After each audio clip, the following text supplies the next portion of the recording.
So he recommends slavery. In 1719, two ships, Le Duc d'Aumont and l'Aurora, arrived on the Gulf Coast, loaded with human cargo. Most of them probably would have been captured by African enslavers and then sold to Europeans. Put aboard ships, didn't know exactly where they were going, didn't know what was going to happen to them. The African slaves brought to Louisiana during the French period came overwhelmingly from Senegambia. The count is 70% of the slave trade ships and 2/3 of the slaves came from Senegambia.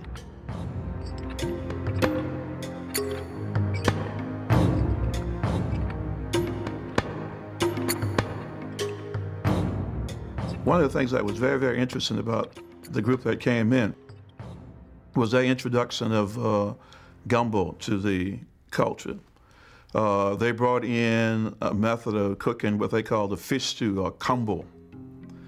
And as a result of adding some Indian spices like sassafras, which we call non-filet, and then the French contributing their roux and another type of gravy, then because we come up with the gumbo, which is almost universal to southern Louisiana.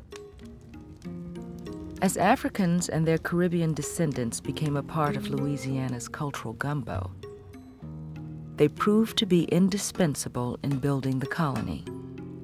Highly skilled people, and they knew how to cultivate all the crops which were important to Louisiana, including rice and indigo, tobacco, corn. They were quite good at navigating treacherous rivers and building and maintaining boats and in metalworking. Soon the slaves were forced to put those skills to work in the construction of a new city. This last summer, I examined better than I had yet done all the lands in the vicinity of this river. A large town can be built on the lower part of the river, which would be a warehousing port. Jean-Baptiste Lemoyne, Sieur de Bienville.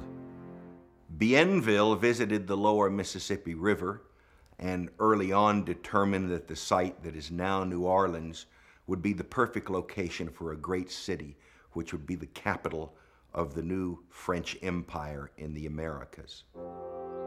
In 1718, Bienville founded New Orleans on a narrow crescent of marshy ground between the Mississippi River and Lake Pontchartrain. Many doubted that a city could ever be wrestled from this swamp.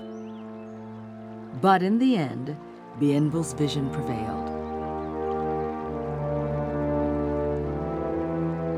By the 1730s, the town had emerged as a major commercial center.